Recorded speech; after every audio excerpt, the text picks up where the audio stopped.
आज अपनी इस रिपोर्ट में हम आपको कृष्ण और शिशुपाल की कहानी सुनाने जा रहे हैं। शिशुपाल कृष्ण से बेहद नफरत करते थे। हम शुरुआत से आपको बताएंगे कि शिशुपाल कौन थे, वो कृष्ण से नफरत क्यों करते थे, उनका कृष्ण से क्या रिश्ता था और कृष्ण ने उनका वध क्यों किया। तो चलिए पहले सवाल कि शिशुपाल कौन थे, इससे शुरुआत करते हैं। दरअसल विष्णु पुराण में एक कहानी लिखी हुई है कि विष्णु के दो द्वारपाल जय और विजय ने ब्रह्मा के मानस पुत्रों को तब विष्णु से मिलने से रोक दिया था जब भगवान विष्णु विश्राम कर रहे थे, जिससे क्रोधित होकर ब्रह्मा के मानस पुत्रों ने विष्णु के द्वारपालों को ये श्राप दे दिया कि वो 3 बार धरती पर जन्म लेंगे और उनकी मृत्यु विष्णु के अवतार के हाथों ही होगी। इन्हीं द्वारपालों में से एक द्वारपाल जय को लेकर कहा जाता है कि उसने पहले हिरण्यकश्यप के तौर पर जन्म लिया, जिसका वध विष्णु ने नरसिंह अवतार में किया। इसके बाद रावण के रूप में जन्म लिया, जिसका वध विष्णु ने राम बनकर किया। और तीसरी बार विष्णु का वो द्वारपाल जय शिशुपाल के रूप में जन्मा, जिसका वध कृष्ण के हाथों हुआ। जी हाँ, शिशुपाल, रावण और हिरण्यकश्यप विष्णु के द्वारपाल जय के ही जन्म थे। अब दूसरे सवाल पर आते हैं कि शिशुपाल का श्री कृष्ण से क्या रिश्ता था। दरअसल शिशुपाल भगवान कृष्ण की बुआ का बेटा था, वासुदेव की बहन का बेटा। जब शिशुपाल का जन्म हुआ था तब शिशुपाल की 3 आंखें और 4 हाथ थे, जिसके बाद शिशुपाल के माता पिता दोनों डर गए थे। उन्हें लगा कि उनका बेटा कोई राक्षस है, जिसके बाद उन्होंने फैसला किया कि वो अपनी संतान को त्याग देंगे। लेकिन तब आकाशवाणी हुई कि उन्हें ऐसा करने की कोई जरूरत नहीं है। सही समय आने पर जब कोई सिद्ध पुरुष स्नेह पूर्वक शिशुपाल को अपनी गोद में बिठाएगा, तब उसके 2 नेत्र और 2 ही भुजाएं रह जाएंगी, वो भी बाकी बालकों की तरह ही दिखने लगेगा।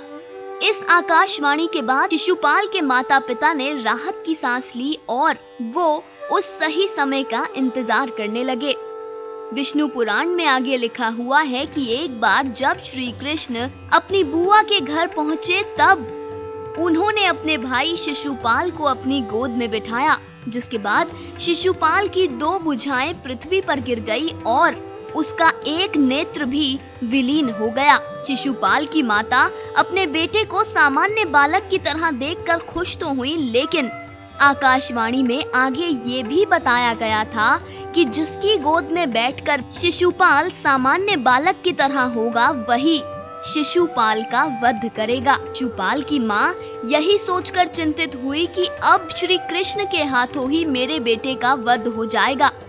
ममता से विवश होकर कृष्ण की बुआ ने उनसे वचन मांगा कि वो शिशुपाल का वध कभी नहीं करेंगे। लेकिन ये तो विधि का विधान था और विधि के विधान से कृष्ण भली भांति वाकिफ थे। लिहाजा कृष्ण ने अपनी बुआ को ऐसा वचन तो नहीं दिया, लेकिन उनसे कहा कि मैं शिशुपाल के 100 अपराधों को क्षमा कर दूंगा, लेकिन अगर शिशुपाल ने 101वां अपराध किया तो मैं इससे दंड जरूर दूंगा। ये बात सुनकर शिशुपाल की माँ को पहले से बेहतर महसूस हुआ और फिर शिशुपाल राजा बन गए। उस समय एक बार कुछ ऐसा हुआ कि जरासंध का वध करने के बाद श्री कृष्ण, अर्जुन और भीम इंद्रप्रस्थ लौट आए। तब धर्मराज युधिष्ठिर ने राजसूय यज्ञ की तैयारी करवाई। यज्ञ के ऋतिज आचार्य होते थे। यज्ञ में युधिष्ठिर ने भगवान वेदव्यास, भारद्वाज, गौतम, वशिष्ठ, विश्वामित्र, वामदेव सभी को आमंत्रित किया हुआ था। इसके अलावा उन्होंने हर देश के राजा को भी इस यज्ञ में बुलाया। यज्ञ की शुरुआत के लिए सभा में मौजूद समस्त सदस्यों में से इस विषय पर विचार होने लगा कि सबसे पहले किस देवता की पूजा की जाए। तब सहदेव उठकर बोले कि श्री कृष्ण ही सभी के देव हैं, जिन्हें ब्रह्मा और शंकर भी पूजते हैं। उन्हीं को सबसे पहले पूजा जाना चाहिए। पांडुपुत्र सहदेव का ये वचन सुनकर हर कोई सहदेव से खूब प्रभावित हुआ। हर किसी ने सहदेव के इस विचार को स्वीकृति दी। तब धर्मराज युधिष्ठिर ने श्री कृष्ण की पूजा से यज्ञ को आरंभ किया। लेकिन जैसे ही श्री कृष्ण की पूजा होने लगी, वैसे ही शिशुपाल अपने आसन से उठकर खड़ा हुआ और बोला, हे सभासदों, मुझे ऐसा प्रतीत हो रहा है कि कालवश सभी की मति मारी गई है। क्या इस बालक सहदेव से ज्यादा बुद्धि किसी के पास नहीं है? क्या इससे आगे कोई नहीं सोच सकता? क्या इस सभा में कृष्ण से आयु, बल और बुद्धि में बड़ा कोई नहीं है? ऐसा कहते कहते शिशुपाल का क्रोध बढ़ता चला गया और वो लगातार कृष्ण को गाली देते चले गए। शिशुपाल अपनी जेब में कुछ मनके रखा करते थे, या फिर यूं कहें कि मोती रखते थे। जैसे ही वो एक अपराध करते, वो मोती निकाल कर फेंक देते, ताकि उन्हें ये पता चलता रहे कि कृष्ण के विरुद्ध उनकी 100 गलतियां कब पूरी हो रही हैं। उस वक्त भी शिशुपाल कृष्ण को गाली देते देते उन मोतियों को निकाल कर फेंक रहे थे। पहली गाली देने पर उन्होंने पहला मोती फेंका, दूसरी गाली देने पर दूसरा मोती फेंका। पूरी सभा में शिशुपाल लगातार कृष्ण को कोसते रहे और मोतियों को कम करते रहे। शिशुपाल ने कृष्ण के लिए भरी सभा में कहा कि इस गाय चराने वाले ग्वाले के समान क्या यहाँ कोई भी नहीं है? इसका तो कोई कुल नहीं, कोई जाति नहीं, कोई वर्ण नहीं। राजवंशियों ने तो इस यदुवंश कुल को बहिष्कृत ही किया हुआ है। ये तो जरासंध के डर से मथुरा त्याग कर समुद्र में जा छुपा था। भला ये किस प्रकार सबसे पहले पूजा जाने वाला देवता बन गया? शिशुपाल ने कृष्ण को अपमानित करते करते उन्हें खूब गालियां दी। अपने क्रोध के वश में शिशुपाल ये भी नहीं समझ पाए कि उनकी 100 गालियां कब पूरी हो गई।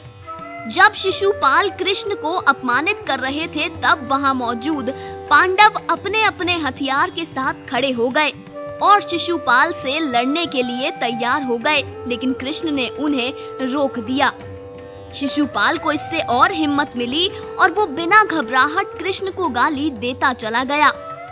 उसने फिर से कृष्ण को ललकारते हुए गाली दी। तब कृष्ण ने गरजते हुए कहा, बस शिशुपाल, मैंने तेरे 100 अपशब्दों को क्षमा करने की प्रतिज्ञा की थी, इसीलिए अब तक तेरे प्राण बचे रहे। अब तेरे 100 अपराध पूरे हो चुके हैं, इसीलिए अब भी सावधान हो जा। या तो यहाँ से चला जा या चुपचाप अपने स्थान पर बैठ जा।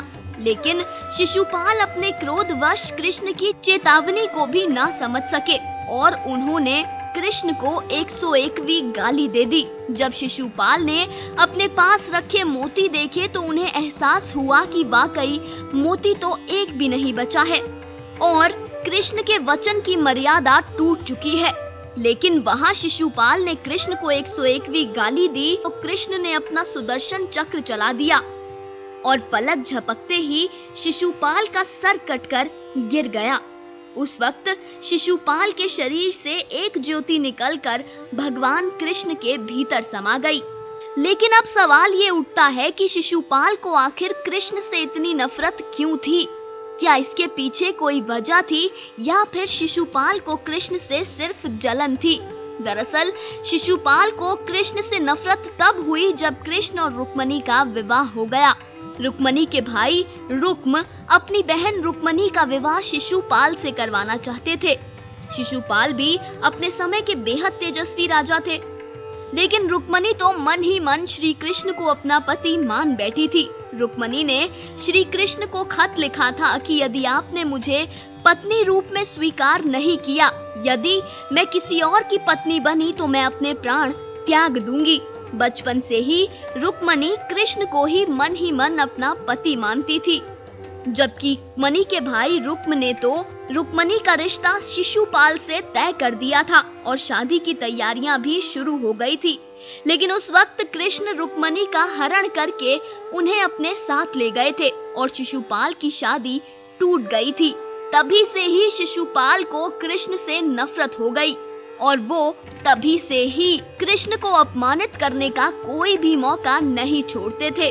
नफरत और क्रोध के वश में शिशुपाल ये भी नहीं समझ पाए कि वो किससे क्रोध कर रहे हैं, लेकिन बात फिर घूम फिर कर वही आती है कि ये तो विधि का विधान था, क्योंकि ब्रह्मा के मानस पुत्रों ने विष्णु के द्वारपाल जय को ये श्राप दिया था कि वो 3 बार पृथ्वी पर जन्म लेकर विष्णु के हाथों से ही मृत्यु प्राप्त करेंगे। तो शिशुपाल के रूप में, जैसा कि हमने आपको बताया, जय का ही तीसरा जन्म था। शिशुपाल और कृष्ण की ये कहानी विष्णु पुराण में लिखी गई है। उम्मीद करते हैं कि शिशुपाल पर आधारित हमारी ये कहानी आपको पसंद आई होगी। इसी तरीके की सुनी अनसुनी कहानियों के लिए आप जुड़े रहिए हमारे साथ। कथा सागर डेस्क रिपोर्ट। हर अपडेट के लिए सब्सक्राइब करें